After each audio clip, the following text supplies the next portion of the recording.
ideal candidate for a butt lift would be anyone who is interested in increasing the size, shape, or appearance of their buttock.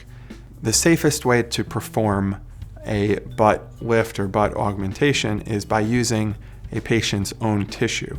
In general, we use fat in order to perform butt lifts and butt augmentation that we take from another part of the patient's body.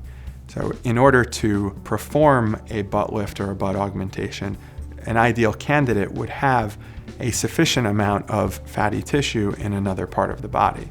This part of the body could be the abdomen, the flanks, the arms, the legs, the upper back area. So an ideal candidate is someone who lacks the desired amount of fatty tissue in their buttock and also has enough fatty tissue somewhere else where that fatty tissue can be harvested, processed, transferred into syringes, and injected into the buttock.